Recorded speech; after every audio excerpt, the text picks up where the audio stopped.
Apa nih, kalau nggak percaya Habib sama dengan komunis, kata UAS, Ustadz Abdus Somad. Ustadz, udahlah, jangan membuat umat ini bingung, jangan membuat umat ini terbodohi gitu.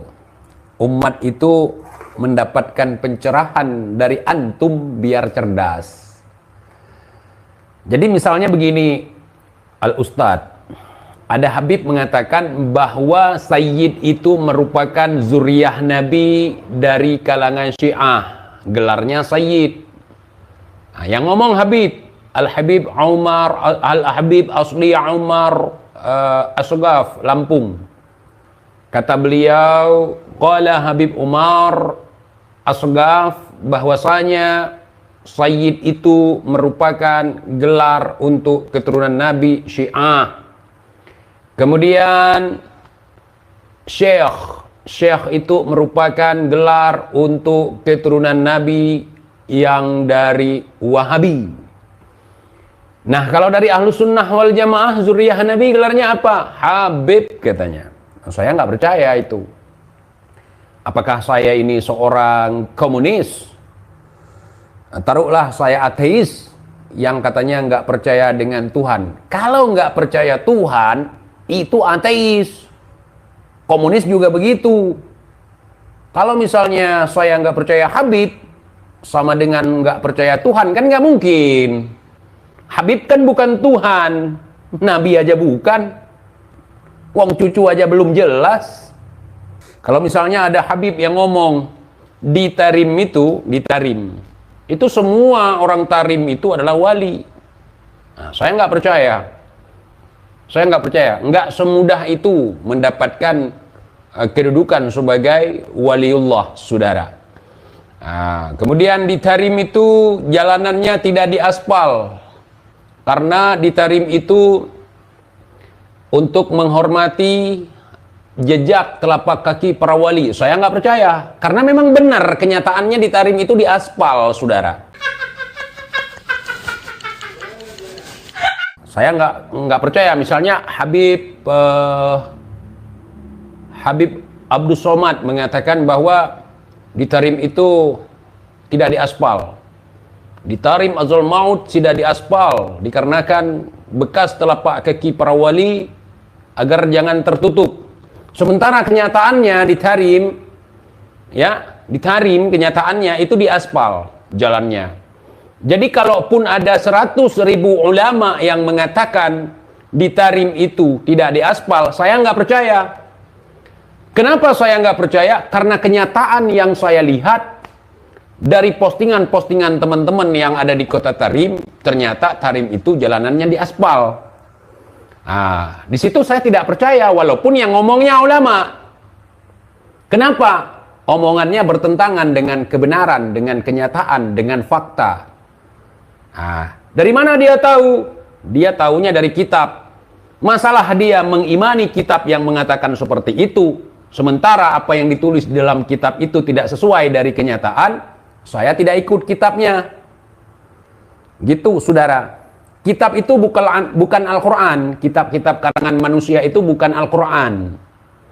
Nah, bukan juga hadis.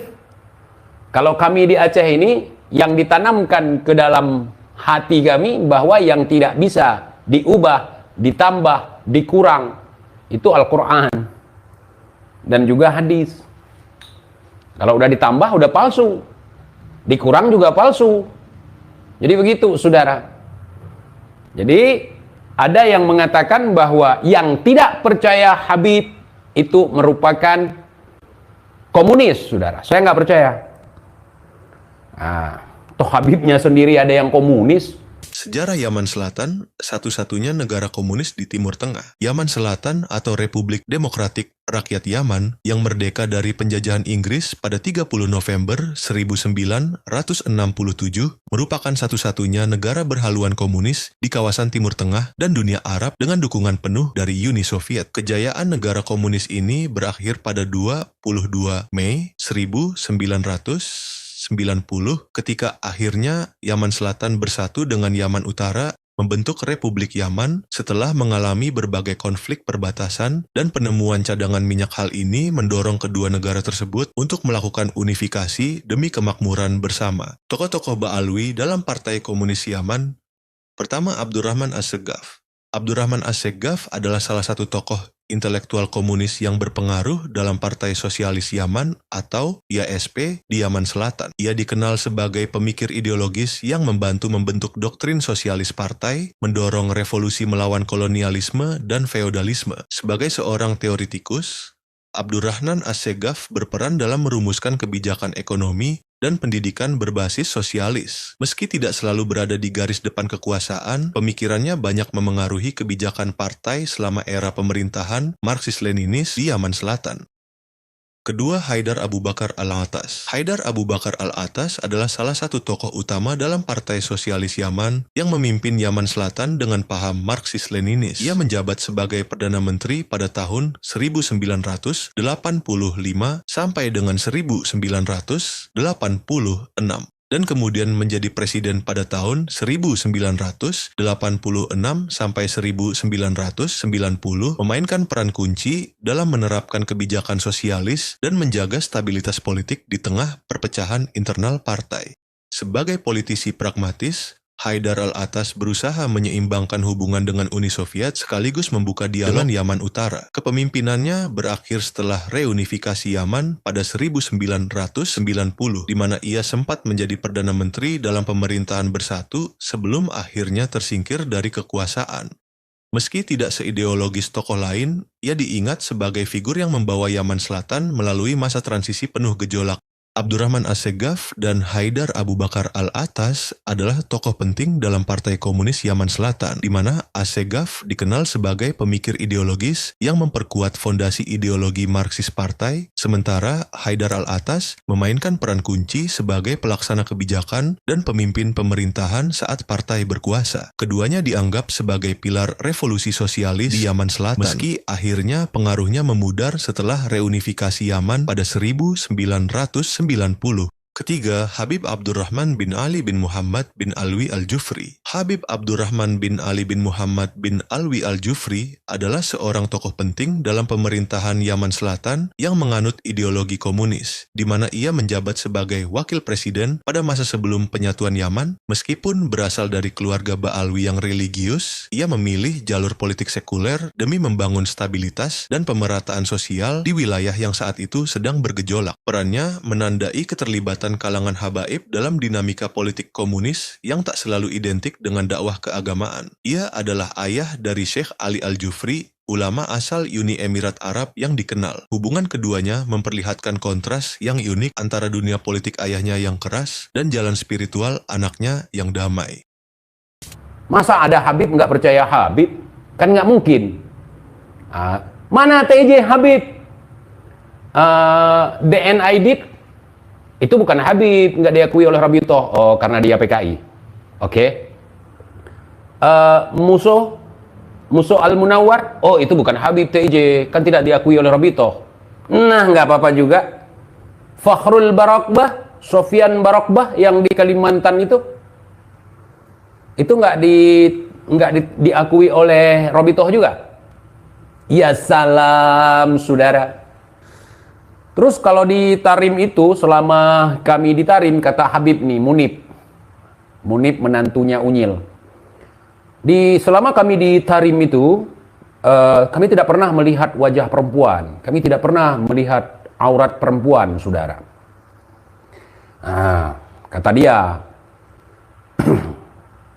mau mengatakan bahwa di Tarim itu aurat perempuan tidak nampak. Boleh. Kalau dia nggak lihat ya nggak apa-apa, bagus.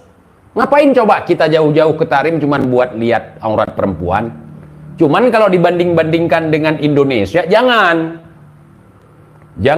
Di sini ada juga yang non-muslim, bukan semuanya Islam, ada yang kafir. Mereka mau menampakkan auratnya ya silahkan, bukan urusan kita. Ya kita jangan nengok. Gitu.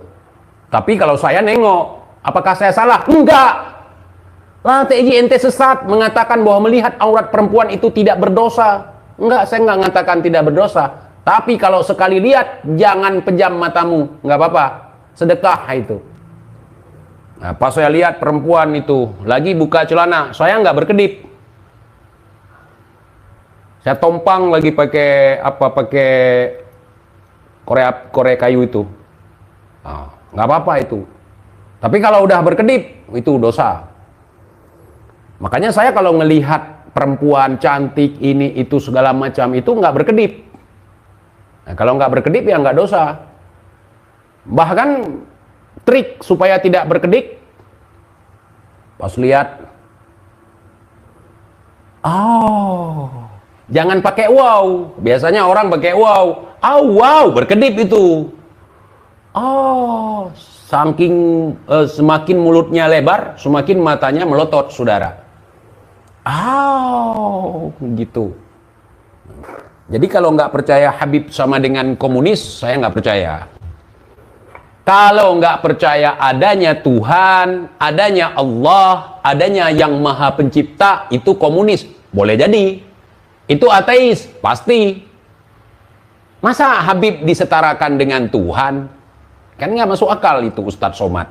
Ini kalau nggak percaya adanya Tuhan, adanya Allah, adanya yang Maha Pencipta, itu komunis. Boleh jadi.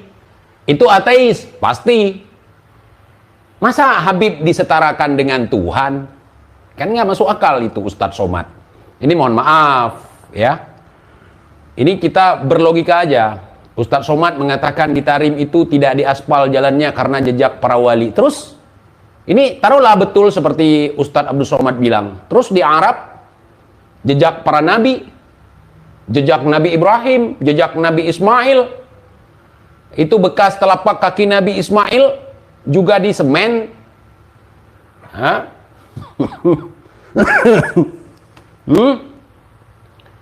Aduh, Masya Allah. Itu jejak Nabi, jejak Rasulullah, jejak keluarga Rasulullah yang ada di Mekah, yang ada di Madinah. Itu di aspal kok. Terus di Tarim, faktanya saya nyari tahu fakta dalam minggu ini, apakah benar bahwa Tarim itu tidak diaspal jalannya. Ternyata aspal, lebar, lurus, mulus. Berarti bohong dong. Nah, kalau kita bilang bohong, seorang ustadz nggak mungkin bohong. Seorang ustadz nggak mungkin berdusta. Terus apa coba?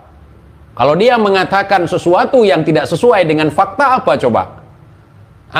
Apakah itu khilaf, sabkul lisan?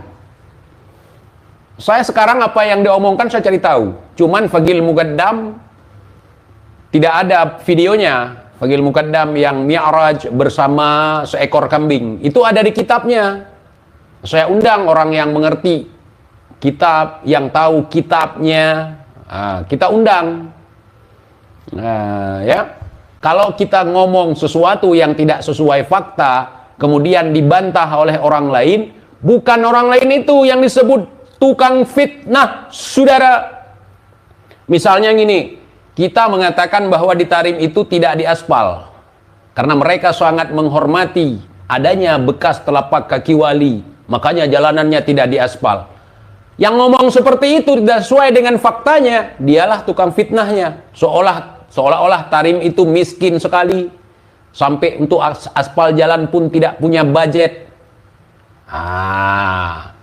Nggak boleh seperti itu, ya. Seorang yang sudah masyhur, seorang yang dianggap alim, seorang yang menjadi mubalik, seorang al-ustaz, seorang guru, seorang yang memiliki gelar yang panjang sekali, nggak boleh bohong. Bohong dosa. Kalau di Aceh itu, kalau bohong itu nanti ekornya tumbuh jadi anjing gitu. Ya, bohong itu jadi anjing kalau di Aceh. Kita ditakut-takuti sama orang tua kita dulu. Tumulit yang tulit timohiku jikase. Siapa yang dusta, tumbuh ekornya jadi anjing gitu. Gitu ya. Tarim jalannya paving block, pakai dana kas RW. Bang, aspal bang, aspal. Yang ada tulisan, selamat datang di kota Tarim. Itu aspal bang.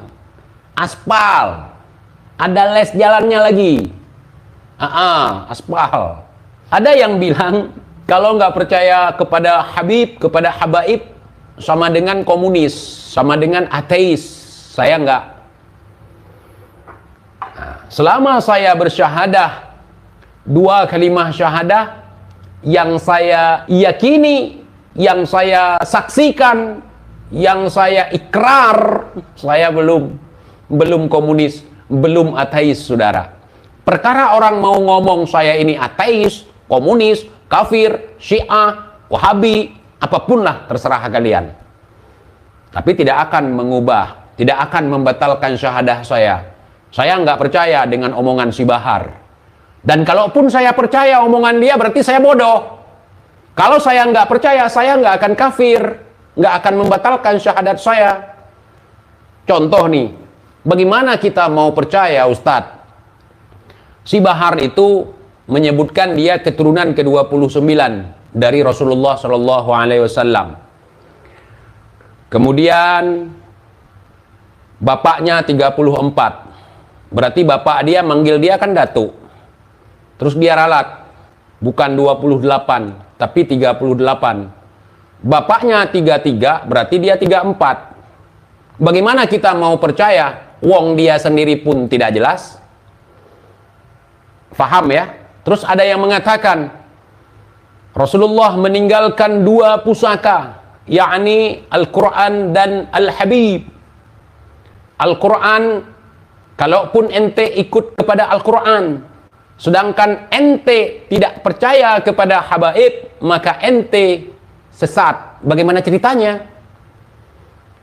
Sesuai dengan apa yang saya yakini selama ini, apa yang diajarkan oleh guru-guru kita di Aceh, bahwa Rasulullah Shallallahu Alaihi Wasallam meninggalkan 2 perkara, bukan harta, bukan tahta, bukan kekayaan, melainkan Al-Quranul Karim wa sunnatin Nabi. Hadis maksudnya, bukan Habib. Kemudian ulama warasatul anbiya. Ulama adalah pewaris Nabi. Yang benar-benar ulama, saudara. Bukan ulama abal-abal, saudara.